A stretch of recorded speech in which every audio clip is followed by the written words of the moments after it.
স্বাগত আজকের জেডএসআরএম নির্বাচনের পথে আয়োজনে। দর্শক, আগামী ত্রয়োদশ জাতীয় সংসদ নির্বাচনকে কেন্দ্র করে সংশ্লিষ্ট সব ধরনের সংবাদ জানাতে প্রতিদিন ঠিক এই সময় নিউজ 24 আপনাদের সাথে থাকি আমি নাফিসা হক। আর যেমনটি বলছিলাম, প্রতিদিন আমরা একটি করে জেলা এবং তার সকল সংসদীয় আসনের তথ্য এবং আদ্যপান্ত জানাবো। সেই সাথে সরাসরি যুক্ত হয়ে জানাবো যেই জেলাতে আমরা যাব সেই জেলার বিভিন্ন দলের প্রার্থীদের প্রতিশ্রুতি এবং ভোটারদের প্রত্যাশার কথা। অনুষ্ঠানের আজকের পর্বে আমরা জানবো আসন্ন ত্রয়োদশ জাতীয় সংসদ নির্বাচন উপলক্ষে রাজশাহী জেলার নির্বাচনের সংবাদ, এবং আমাদের সঙ্গে যুক্ত হবেন রাজশাহী জেলাতে আমাদের যিনি প্রতিনিধি রয়েছেন সহকর্মী মতিউর মর্তুজা। একটু পরিচিত হয়ে নিব মতিউর মর্তুজার সঙ্গে। মর্তুজা, স্বাগত জানাচ্ছি আপনাকে নিউজ 24 জেডএসআরএম প্রেজেন্টস নির্বাচনের পথে আয়োজনে। আমি দেখতে পাচ্ছি আপনি সবাইকে নিয়ে আছেন, আপনি থাকুন আমাদের সঙ্গে। আমরা ছোট্ট একটি প্রতিবেদন দেখে আপনার কাছে ফিরবো। দর্শক, আমরা কথা বলছিলাম আমাদের সহকর্মী মতিউর মর্তুজার সাথে, এবং শুরুতেই যেমনটি জানিয়েছি যে আজকের পর্বে আমরা যাব রাজশাহীতে, এবং যে আসন নিয়ে আমরা কথা বলবো সেটি হচ্ছে রাজশাহী 4 আসন, যেটি মূলত বাগমারা উপজেলা নিয়ে গঠিত। সেই উপজেলার কথা যদি বলি তাহলে কর্মসংস্থান, কৃষি পণ্যের ন্যায্য মূল্য নিশ্চিত করা, চিকিৎসার সুব্যবস্থা এবং নিরবচ্ছিন্ন বিদ্যুৎ সরবরাহ। ভোটের মাঠে মূলত এই প্রত্যাশাই কিন্তু রয়েছে রাজশাহী 4 আসনের ভোটারদের। আর তারা বলছেন এই যে সকল নাগরিক সমস্যাগুলো রয়েছে, এই সমস্যাগুলো সমাধানে যারা পাশে থাকবেন তারা সেই নেতাকেই ভোট দেবেন। প্রার্থীরাও কিন্তু একেবারে কম যাচ্ছেন না, প্রার্থীরাও কিন্তু বলেছেন তারা এই সমস্যাগুলো পূরণ করবেন, এমনটাই প্রতিশ্রুতি তারা দিচ্ছেন। আর এই সব মিলিয়ে বিশ্লেষকরা বলছেন প্রার্থীর যোগ্যতা এবং স্থায়ী সমস্যা সমাধানের সক্ষমতার উপর নির্ভর করবে এবারের আসন 4-এর ভোটের হিসেব নিকেশ। এই সব কিছু নিয়েই রাজশাহী থেকে মতিউর মর্তুজা আমাদেরকে একটি প্রতিবেদন পাঠিয়েছে, আমরা দেখে নেব সেটি।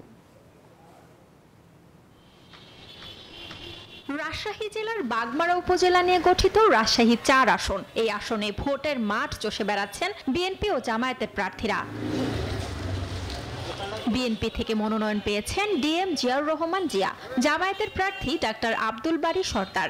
ভোটারদের মন জয় করতে 31 দফার বাস্তবায়নের কথা জানান বিএনপির প্রার্থী। আর কর্মসংস্থান, নিরাপত্তা সহ উন্নয়নের নানা প্রতিশ্রুতি দিচ্ছেন জামায়াতের প্রার্থী।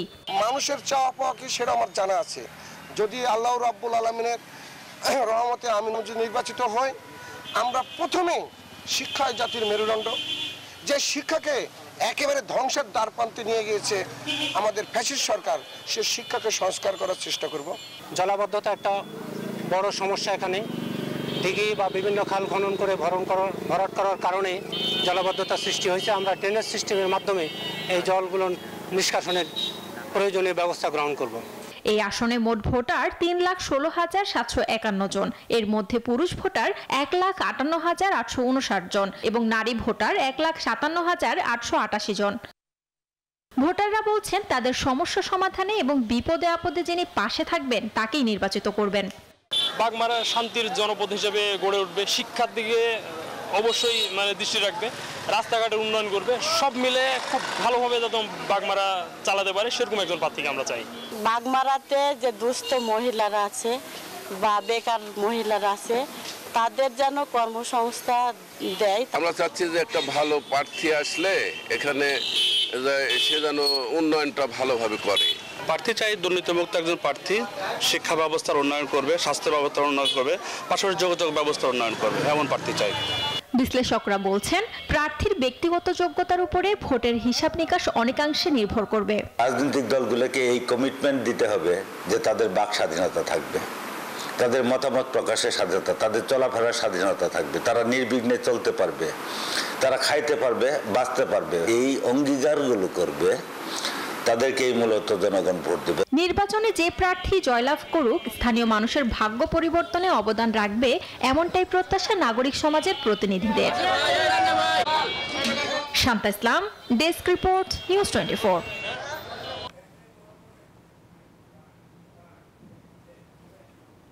দর্শক, আমরা রাজশাহী নিয়ে একটি প্রতিবেদন দেখছিলাম, এবং সেই প্রতিবেদনে কিন্তু স্পষ্টত উল্লেখযোগ্য যে সেখানে বিএনপি এবং জামাতের প্রার্থীরা এখনো পর্যন্ত পুরো মাঠ চষে বেড়াচ্ছেন।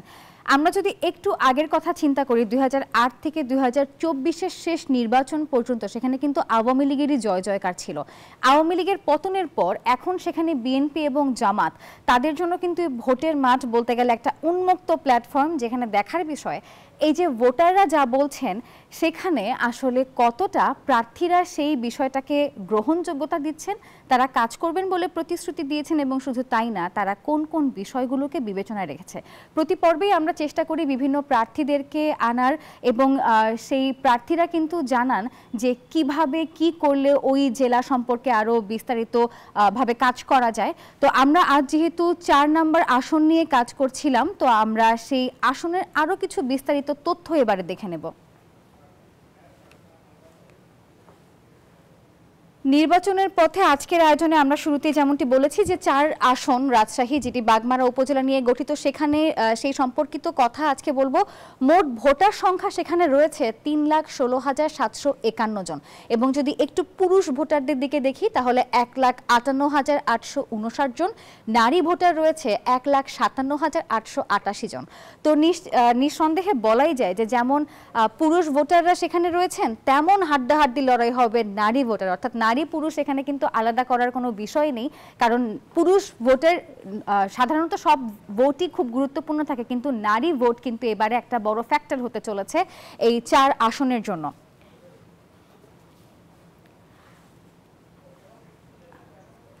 দর্শক, আমরা আরও জানবো এই বিষয়ে, কিন্তু শুরুতেই আপনাদেরকে যেমনটি বলেছি যে আমাদের সহকর্মী রয়েছেন মতিউর মর্তুজা, তার সঙ্গে রয়েছেন সেখানকার প্রার্থীরা।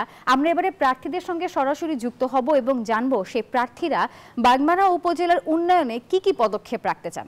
যুক্ত হব মতিউর মর্তুজার সঙ্গে। মতিউর মর্তুজা, দেখতে পাচ্ছি আপনি বিপুল জনগণের সামনে বসে আছেন এবং নিঃসন্দেহে আপনার দুই পাশে প্রার্থী রয়েছেন। প্রার্থীদের কাছে একটু আমাদের জিজ্ঞাসা থাকবে, তারা এই 4 আসনের উন্নয়নের জন্য কি কি কাজ করতে চায়।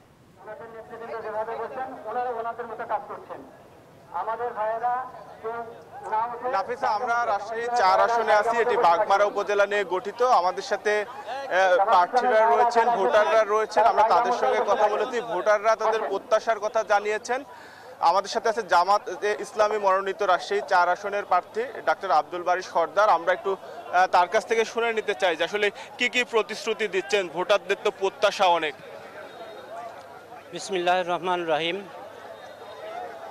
ধন্যবাদ নিউজ 24 পরিবারকে, এবং আপনাদের মাধ্যমে আমি আমার প্রিয় বাগমারাবাসীকে এবং দেশ বিদেশে যারা অবস্থান করছেন সবার প্রতি আন্তরিক মোবারকবাদ, সালাম, শুভেচ্ছা। আসসালামু আলাইকুম রহমতুল্লাহ। আসলে আমার জন্মস্থান এই বাগমারা একটা বৃহৎ উপজেলা, যেখানে সমস্যার অনেক, ধাপে ধাপে সবগুলো সমস্যাগুলো আমরা সমাধানের জন্য চেষ্টা করব। ভোটারদের কাছে বিশেষ করে বাগমারার যোগাযোগ ব্যবস্থাটা খুবই অনুন্নত, অনুপযোগী চলাচলের। এই যোগাযোগ ব্যবস্থাকে আমরা আধুনিকায়ন করব ইনশাআল্লাহ। সাথে সাথে শিক্ষার মান উন্নয়ন এবং শিক্ষার পরিবেশ আমরা পুনরায় ফিরিয়ে আনবো ইনশাআল্লাহ। যেহেতু আমি পেশায় চিকিৎসক, একজন ডাক্তার সেবক, সুতরাং আমার প্রায়োরিটি থাকবে স্বাস্থ্যসেবায় বাগমারার মানুষ যেন এগিয়ে যায়, মানসম্মত স্বাস্থ্যসেবা পায়। সেজন্যে বাগমারা উপজেলার 50 বেডের হাসপাতালকে 100 বেডে উন্নয়ন করার চিন্তাভাবনা, পরিকল্পনা আমাদের আছে। এরপরে আমাদের যুব সমাজ যারা বেকার আছে, বিভিন্নভাবে হতাশায় ভুগছেন, তাদের জন্য কর্মসংস্থানের সৃষ্টি করা হবে এবং বাস্তবধর্মী কম্পিউটার ট্রেনিং এবং কারিগরি প্রশিক্ষণের মাধ্যমে তাদেরকে যুগোপযোগী কর্মক্ষম নাগরিক হিসাবে গড়ে তোলা হবে। আমার সম্মানিত মা বোনদের উদ্দেশ্যে আমি বলতে চাই যে আমার সম্মানিত মা ও বোনেরা, তারা তাদের যোগ্যতা এবং মেধার ভিত্তিতে চাকরি করবেন, কিন্তু আমরা চাই তাদের সেই কাজের স্থলটা নিরাপদ এবং সম্মানজনক হয়। তারা যেন নিরাপত্তার সাথে, ইজ্জতের সাথে, সম্মানের সাথে তাদের কর্মস্থলে তারা যেন কাজ করতে পারে, এই পরিবেশ সৃষ্টি করাই আমাদের কাজ। আর আমি লক্ষ্য করেছি আজ 30 বছর যাবৎ বাগমারার মানুষের পাশে আছি। আমার MBBS পাশ করার পরে আজ 31 বছরে পা দিয়েছি। আমি সরকারি চাকরি বা ফরেন ব্যক্তির দিকে না তাকিয়ে এলাকার লোকের জনসেবা করার জন্য তাদের পাশে আজ 30 বছর ধরে আছি এবং ভবিষ্যতেও থাকতে চাই যদি তারা আমাকে সমর্থন করেন। সেই জন্য আমি যেহেতু চিকিৎসক, আমি চিকিৎসা পেশায় বাগমারার প্রত্যেকটা মানুষের দরে দরে মানে যেন চিকিৎসা সেবা পৌঁছে যায় সে ব্যবস্থা আমরা করব। আর আমার বাগমারায় বিভিন্ন শ্রেণী এবং পেশার লোকজন বাস করেন, বিভিন্ন ধর্মের লোকজন আছেন। আমি আমার দলের পক্ষ থেকে তাদেরকে নিশ্চয়তা দিতে চাই, প্রত্যেকটা ধর্ম এবং গোত্রের মানুষ তারা স্বাধীনভাবে বসবাস করবে, তাদের পূর্ণ নিরাপত্তার গ্যারান্টি আমরা ব্যবস্থা করব ইনশাআল্লাহ। যেমনটি বলছিলেন যে তিনি বাগমারাবাসীর উন্নয়নে কাজ করতে চান। আমরা ফিরে যাচ্ছি স্টুডিওর নাফিসার কাছে, আমরা আবারও আসবো আপনার কাছে। নাফিসা। মর্তুজা, ধন্যবাদ আপনাকে।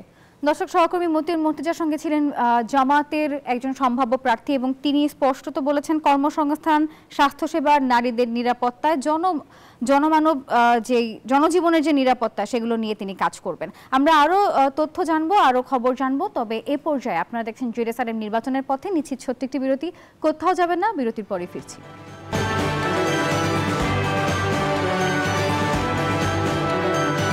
বিরতির পর আরো একবার স্বাগত। দর্শক, আপনারা দেখছেন জেরুজালেম নির্বাচনের পথে। আমরা আবারও যুক্ত হব রাজশাহী 4 আসনের আমাদের যে প্রতিনিধি মতিউর মর্তুজা, তার সঙ্গে রয়েছেন প্রার্থীরা। সরাসরি নির্বাচন নিয়ে কথা বলবো তার সঙ্গে। মতিউর মর্তুজা,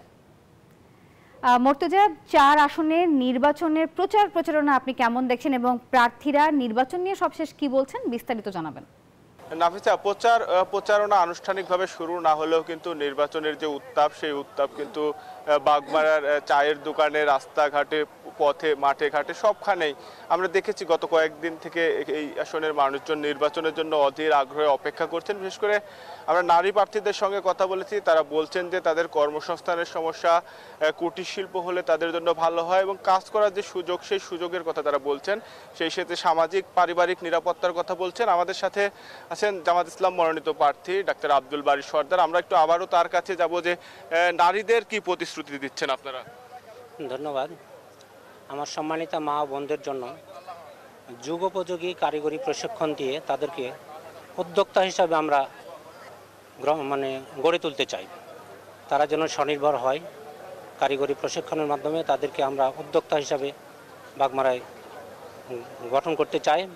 আর আমার দেশ বিদেশে অনেক ওয়েল উইশার আছে, আমি মনে করি তাদের মাধ্যমে এই বাগমারায় বিভিন্ন ধরনের শিল্প কারখানা তৈরি করে তাদের কর্মসংস্থানের ব্যবস্থা করা হবে ইনশাআল্লাহ। সামাজিক এবং পারিবারিক নিরাপত্তার যে বিষয়টি বারবার উঠে এসেছে, যৌতুক প্রথার কথা বলছেন নারীরা, এই বিষয়গুলো কিভাবে সমাধান? ধন্যবাদ। আসলে এটা দীর্ঘদিন থেকে চলে আসা একটা সমস্যা। এই সমস্যা আমি মনে করি যদি আইনের সঠিক প্রয়োগ হয় তাহলে এই সমস্যাটা সমাধান করা সম্ভব। যদি আল্লাহ সুযোগ দেয় আর আমরা যদি সেবার সুযোগ পাই, তাহলে আইন শৃঙ্খলা বাহিনী এবং আমাদের মনিটরিংয়ের মাধ্যমে এই সমস্যাটা দূর করা হবে ইনশাআল্লাহ। ধন্যবাদ আপনাকে। এর পাশাপাশি কিন্তু নিরবিচ্ছিন্ন বিদ্যুতের সুবিধার কথা চালু হয়, সেই ব্যবস্থার কথা বলছিলেন ভোটাররা বলছেন যে পানির নিষ্কাশনের সমস্যা, কৃষি জমির ফসল নষ্ট হচ্ছে, অপরিকল্পিত পুকুর খনন করা হচ্ছে, রাস্তাঘাট তীব্র ভাঙ্গা, সব মিলে কিন্তু ভোটারদের কিন্তু অনেক প্রত্যাশা যে এখানে রাস্তাঘাট ঠিক করা হবে, পানি নিষ্কাশনের ব্যবস্থা করা হবে এবং সেই সাথে যে অপরিকল্পিত পুকুর খননের মাধ্যমে কৃষি জমি নষ্ট হচ্ছে সেগুলো প্রতিরোধেও ব্যবস্থা নেবেন প্রার্থীরা। আমরা আরেকবার ডাক্তার আব্দুল বারী সর্দারের কাছে যেতে চাই যে এই সমস্যার সমাধানে আপনি নির্বাচিত হলে কি পদক্ষেপ নেবেন? ধন্যবাদ। আসলে আগে এই জলাবদ্ধতাটা ছিল না, রিসেন্টলি অপরিকল্পিতভাবে বিভিন্ন জায়গায় পুকুর দিঘি খননের কারণে পানি নিষ্কাশন হচ্ছে না। এই জন্য আমি মনে করি নির্বাচিত হলে আমার বাগমারার জনগণের সাথে নিয়ে একসাথে পরামর্শ ভিত্তিক একটা ড্রেনেজ ব্যবস্থার তৈরি করব, যেটার মাধ্যমে পানি নিষ্কাশন হবে এবং জলাবদ্ধতা থাকবে না ইনশাআল্লাহ। আর যুবক যারা রয়েছেন তাদেরও কর্মসংস্থানের সমস্যা, এটি রাজশাহী জুড়ে এই সমস্যা রয়েছে, শিল্পায়নের সমস্যা। তাদের প্রত্যাশা যে তাদের কর্মসংস্থান হবে, সেই সাথে শিক্ষার যে পাঠদান, কারিগরি যে শিক্ষা ব্যবস্থা সেটি চালু করার দাবি জানিয়েছেন যুবকরা। এর পাশাপাশি এই উপজেলার মানুষের চিকিৎসা সেবার কিন্তু সেই ধরনের সুযোগ সুবিধা নেই। উপজেলার যে সরকারি হাসপাতাল সেখানে তারা পর্যাপ্ত চিকিৎসা পান না, রাজশাহীতে যেতে হয় দীর্ঘ পথ অতিক্রম করে, রাস্তাঘাট ও যোগাযোগ ব্যবস্থাও খুব বেশি ভালো না। এই সমস্যা চিকিৎসা এবং কারিগরি শিক্ষা, এই দুইটি বিষয়ে কি ধরনের পরিকল্পনা রয়েছে আপনার? জি ধন্যবাদ। আপনারা জানেন আমাদের আমিরি জামাতের ঘোষণা আছে প্রত্যেকটা ছাত্রকে যুগোপযোগী কারিগরি শিক্ষার মাধ্যমে একটা কর্মক্ষম নাগরিক হিসাবে গড়ে তোলা হবে এবং যেদিন আমার সন্তানতুল্য ছাত্ররা পড়াশোনা শেষ করবে, সার্টিফিকেট পাবে, ওই দিন চাকরির সার্টিফিকেটও ধরিয়ে দেওয়া হবে ইনশাআল্লাহ। আসলে আমি মনে করি আমার এই দেশে সম্পদের অভাব নেই, কিন্তু সম্পদের প্রপার ইউটিলাইজ হয় না কারণেই আমাদের এত সমস্যা। আমরা বিশ্বাস করি আল্লাহ যদি ওই সুযোগ আমাদেরকে দেয়, আমরা মানুষের শোষক হতে চাই না, শাসক হতে চাই না, আমরা সেবক হতে চাই এবং প্রত্যেকটা মানুষের কর্মসংস্থানের ব্যবস্থা করা হবে ইনশাআল্লাহ। আর চিকিৎসা ব্যবস্থা যেহেতু আমি বলেছি যে আমি নিজে পেশায় একজন ডাক্তার, এইটাতে আমার গুরুত্ব সবচেয়ে বেশি থাকবে। আমার বাগমারায় অবস্থিত যে উপজেলা হেলথ কমপ্লেক্স আছে, সেটা এই বৃহৎ উপজেলার জন্য 50 বেডের হেলথ কমপ্লেক্স খুবই অপ্রতুল, যেখানে সকল মানুষের চিকিৎসা সেবা দেওয়া আসলে সম্ভব নয়।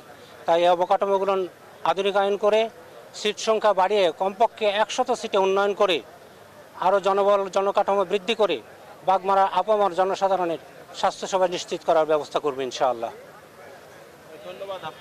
ধন্যবাদ আপনাকে। যেমনটি বলছিলেন জামাত ইসলাম মনোনীত প্রার্থী ডাক্তার আব্দুল বারী সরদার, তার বৃহৎ পরিকল্পনার কথা তিনি জানাচ্ছিলেন। তিনি বলছেন যে ভোটারদের যে প্রত্যাশা, সেই প্রত্যাশা অনুযায়ী কাজ করবেন। একই সাথে তিনি বলছেন যে তিনি নিজেও একজন চিকিৎসক, এই অঞ্চলের মানুষের চিকিৎসা ব্যবস্থার সুবিধার জন্য তিনি যে সরকারি উপজেলা স্বাস্থ্য কমপ্লেক্স রয়েছে সেখানে পূর্ণাঙ্গ চিকিৎসা সেবা যেন চালু হয় সেই ব্যবস্থা করবেন। এর পাশাপাশি এই অঞ্চলের মানুষ চায় চাঁদাবাজ মুক্ত নিরাপদ জীবন এবং সেই সাথে ব্যবসা বাণিজ্যের প্রতিও যেন সুনজর দেয় প্রশাসন, সেই প্রত্যাশার কথাও কিন্তু তারা জানিয়েছেন। সবচেয়ে বড় যে সমস্যা কর্মসংস্থানের দাবি জানিয়েছেন এই অঞ্চলের মানুষ, যেটি রাজশাহীর অন্যান্য আসনেও একই সমস্যা। এসব সমস্যার সমাধানে প্রার্থীরা কাজ করবেন, এমনটাই প্রত্যাশা ভোটার সহ উপজেলাবাসীর। এ ছিল রাজশাহী থেকে সর্বশেষ। নাফিসা। মতিউর মর্তুজা, ধন্যবাদ আপনাকে। দর্শক, সহকর্মী মতিউর মর্তুজা যুক্ত ছিলেন, সেই সাথে যুক্ত ছিলেন জামাত মনোনীত প্রার্থী। তিনি জানাচ্ছিলেন তিনি রাজশাহী 4 আসনে যদি জয়ী হন তাহলে তিনি সেই এলাকায় কি কি করতে চান। যেমন ভোটারদের রয়েছে ব্যাপক প্রত্যাশা, ঠিক সেরকম এই প্রত্যাশা পূরণের প্রতিশ্রুতিও দিচ্ছেন সেখানকার প্রার্থীরা। আজ আমরা যার সাথে কথা বলেছি তিনিও কিন্তু এই বিষয়গুলোকে অনেক বেশি জোরদার করেছে। কারণ রাজশাহীর দিকে যদি আমরা একটু তাকাই, রাজশাহী ইউনিভার্সিটি রয়েছেন, রাজশাহী ইঞ্জিনিয়ারিং ইনস্টিটিউট সেখানে রয়েছে যেমন শিক্ষার্থী তেমন সেখানে রয়েছে কর্মসংস্থানের অভাব। তাই জনজীবন মান উন্নয়নের পাশাপাশি তারা কিন্তু সেখানে কর্মসংস্থান বৃদ্ধিরও উদ্যোগ নেবেন বলে তারা এখনো পর্যন্ত প্রতিজ্ঞাবদ্ধ। দর্শক, প্রতিদিন আমরা নতুন নতুন জেলাতে যাই এবং আপনাদেরকে জানানোর চেষ্টা করি যে সেইখানকার নির্বাচনী আবহ এখন কিরকম রয়েছে, প্রার্থীরা কি বলছেন, ভোটারদের কি প্রত্যাশা রয়েছেন। আপনারা এতক্ষণ দেখছিলেন জেডএসআরএম নির্বাচনের পথে। আগামীকালও আমরা যাব অন্য একটি জেলাতে আর জানাবো সেখানকার নির্বাচনের সবশেষ সংবাদ। সে পর্যন্ত আমাদের সঙ্গেই থাকুন এবং দেখতে থাকুন নিউজ 24।